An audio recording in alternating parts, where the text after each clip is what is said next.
We are concluding our 16th weekend, and today is our 32nd quantum psychotherapy class. And today we are looking at quantum psychotherapy case studies. And the names that we will be using are pseudonyms. And the first case study we are looking is about overcoming avoidant attachment.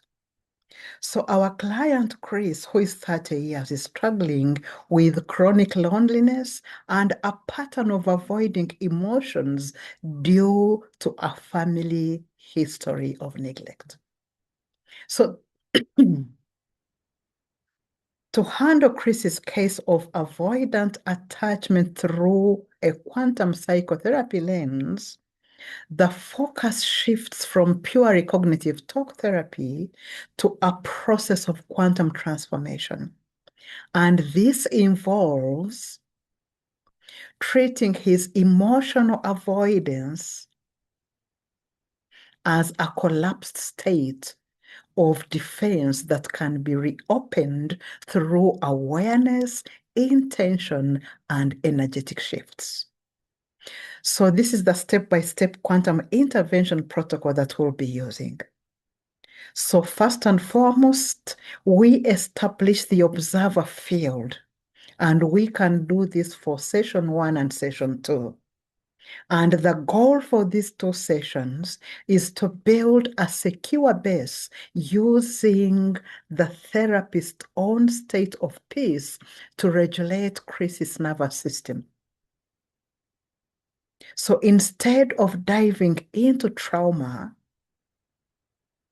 we can use quantum field awareness, and we can guide Chris to observe his physical sensations of numbness without judging them.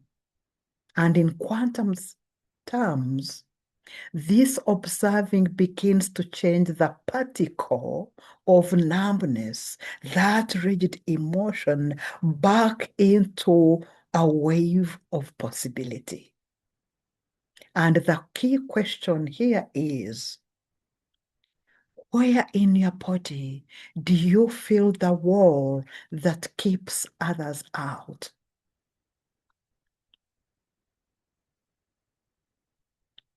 So the second step is quantum collapsing of old beliefs. And we can do this for session 3 and session 4. And the goal is to identify and collapse the unhelpful belief that vulnerability is dangerous, because this is what Chris holds as an unhelpful belief. Vulnerability is dangerous.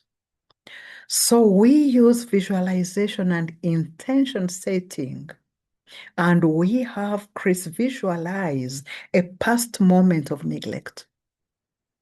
And rather than just relieving it, we as psychotherapists, we guide Chris to quantum entangle with his adult self, providing the protection he lacked as a child. So here, we are having Chris visualize that past moment of neglect, but at the same time, we are having Chris to quantum entangle this moment of neglect with his adult self that is providing the protection that he lacked as a child. And this reparents the inner child at the subconscious level. And the third is integrating emotional non-locality. And we can do this for session 5 and session 6. And here the goal is to shift from chronic loneliness to a sense of interconnectedness. And we can use coherence training during these 2 sessions of 5 and 6 to teach Chris to breathe into his heart center, the seat of emotional connection. And we can explain to Chris that his loneliness is not a localized perception. And while his essential self is non-locally connected to others. So in practice, small micro connections in the real world, we can teach Chris to have those small micro connections in the real world where he can begin to see his loneliness that was a localized perception, to begin to see it as a non-local connection to others. So during these small micro connections, Chris can learn to feel connected to those he feels safe with first. And these small micro connections in the real world could be like making eye contact with the other person, or a 20-minute check-in as an experiment, how they feel emotionally when they are in a place of connection with this other person. So we are slowly teaching Chris how to become interconnected with others, to shift from his chronic loneliness to a sense of interconnectedness. And the fourth step will be the quantum leap, moving into secure attachment. And we can do this for session 7 and session 8. And the goal is to solidify the shift from avoiding to approaching. And here we can use affirmations and autosuggestions to reprogram the subconscious mind of our client with statements like, I am safe when I am seen. Remember, we are shifting from avoiding to approaching. So Chris can learn to say these statements to himself. I am safe when I'm seen.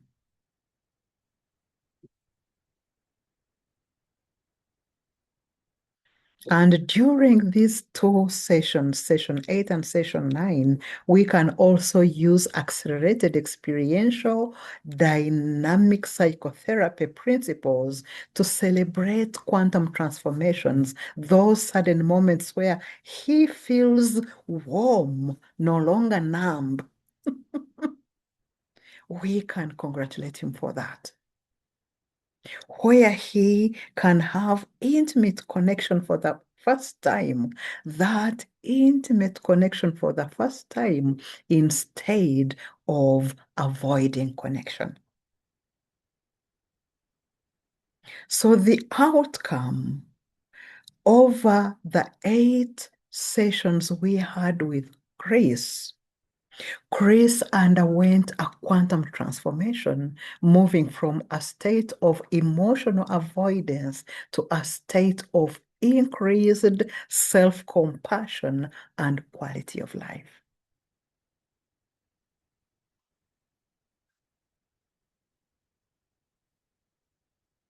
And if there is anybody out there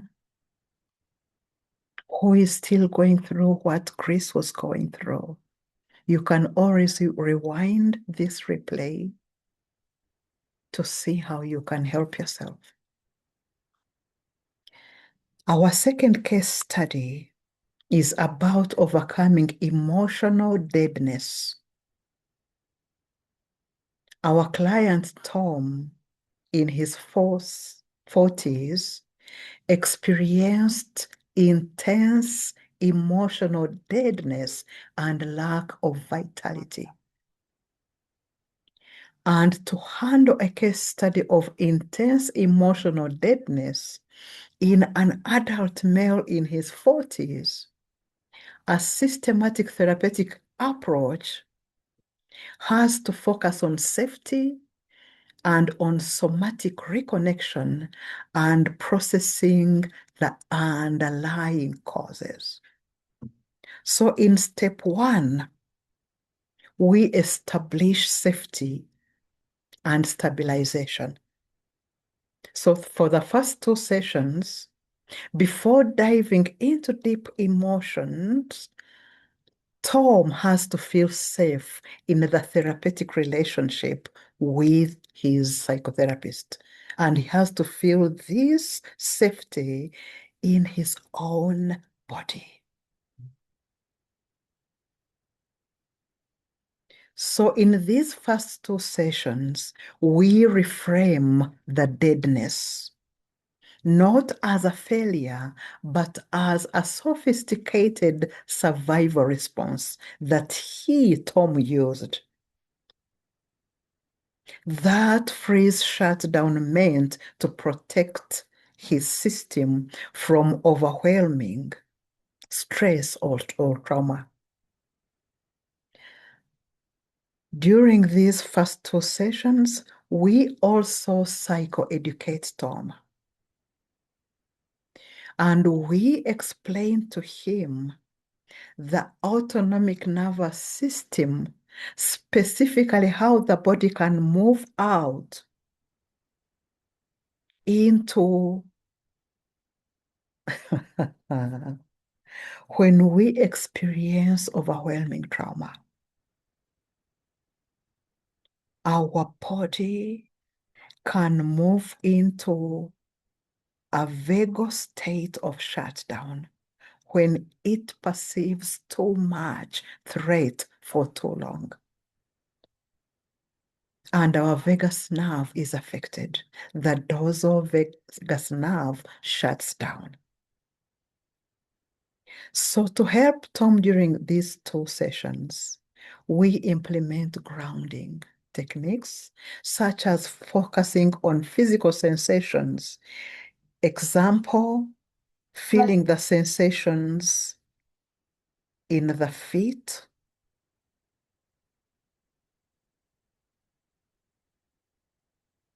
on the floor, or deep breathing, inhaling for 4 and holding for 4, then exhaling for 6 to signify safety to the nervous system.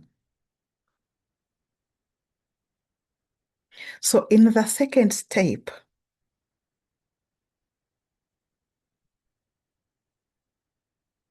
this is somatic and sensory reawakening, because emotional numbness is often a disconnection between the mind and body.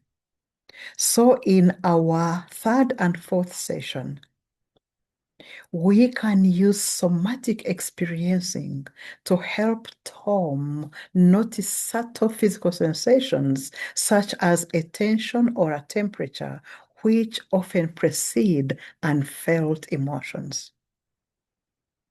And we can also do sensory grounding with Tom to encourage small daily sensory engagements, such as listening to music and feeling different textures, or taking walks to slowly thaw the nervous system. And we can also do a physical activity with Tom during these 2 sessions, like walking or yoga, which help release the neurochemicals like endorphins and unfreeze the body. And in step 3, for session 5 and 6, we are developing emotional language.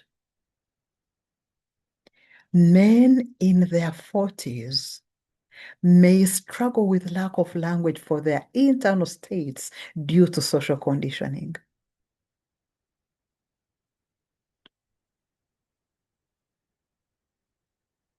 So during session 5 and session 6, we can do emotional labeling, where we use tools like emotion wheel to help Tom move beyond flat or fine to more specific terms like disappointed, ashamed, or lonely.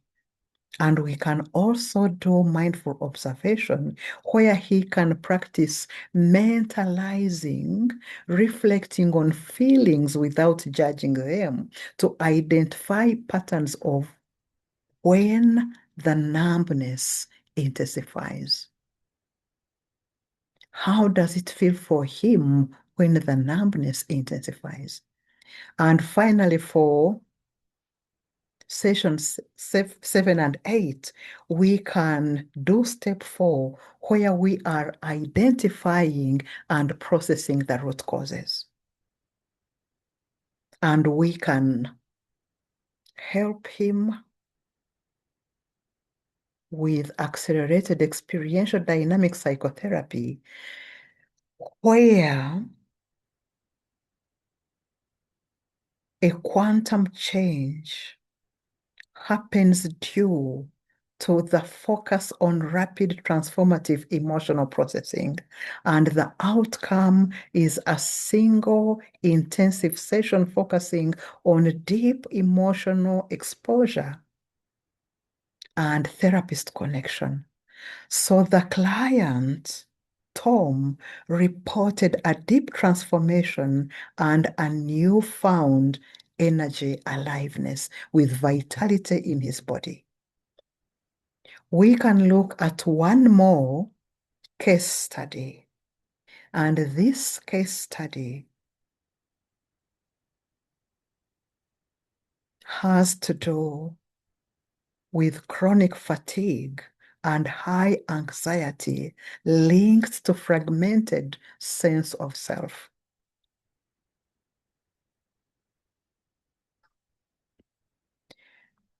Our client presented with chronic unexplained fatigue and anxiety, correlating with reported disruption in their personal energy field and an inability to maintain quantum coherence, that is internal harmony, manifesting as a fragmented sense of self and overwhelming stress.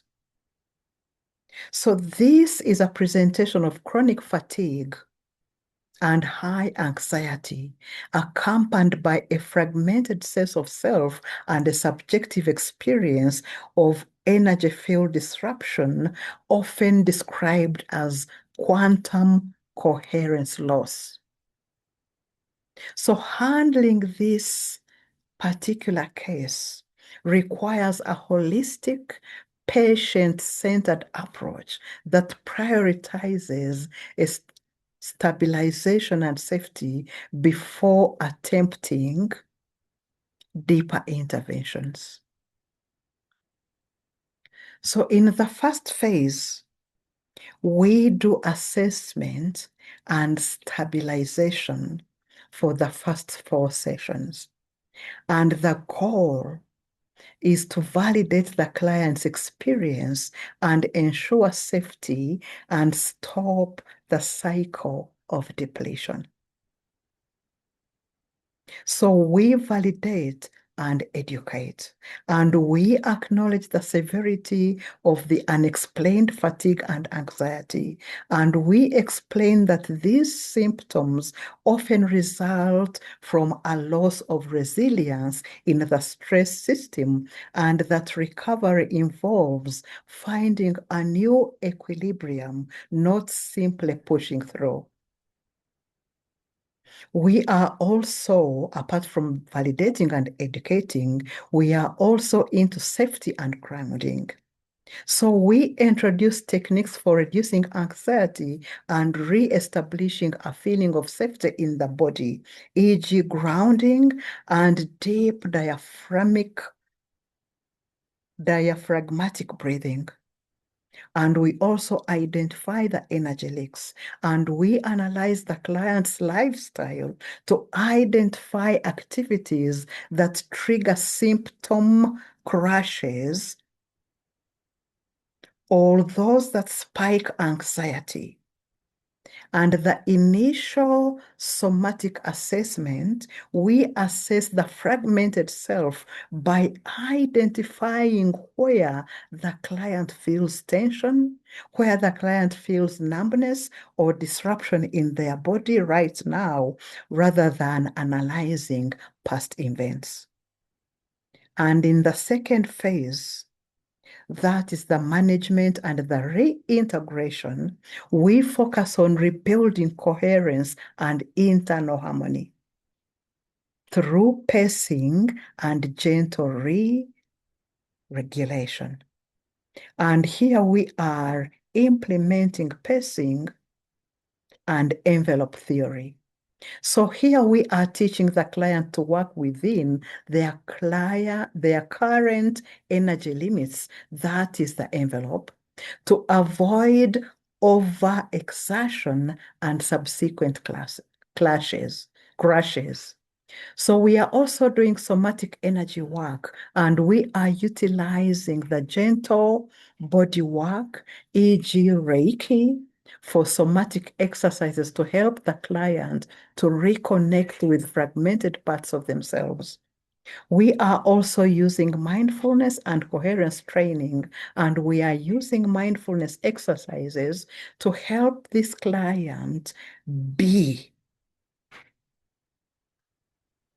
in the present moment, which reduces anxiety and helps regulate the autonomic nervous system from the sympathetic nervous system of flee or fight to the parasympathetic nervous system of rest and repair and recharge. We are also doing heart-body connection and encouraging techniques to bridge the gap between mental anxiety, the thoughts, and physical exhaustion, the body, promoting a more unified sense of self. And finally, in phase 3, we are building resilience and long-term strategies where we focus on sustaining the gains and adapting to a new way of living. So here we are challenging unhelpful beliefs, and we are using CBT to challenge those unhelpful beliefs.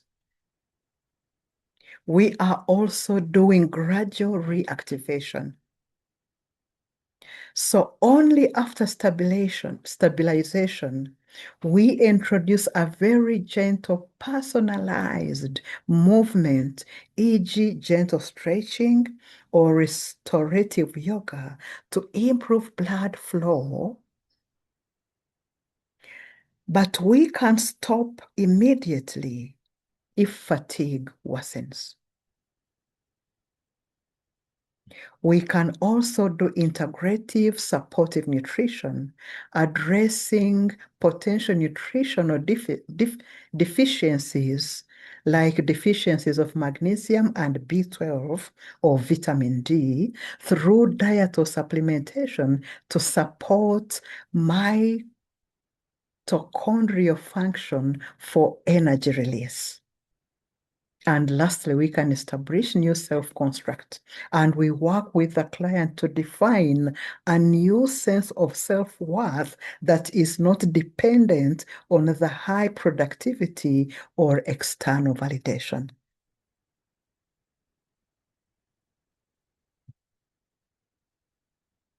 There are more cases. There are up to 10 cases. And when you receive this document, you can read them for yourself and see how it can help you to work with your client.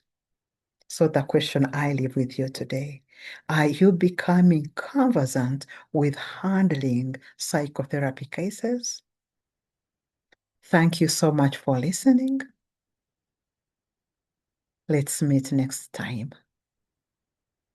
Thank you. Thank you.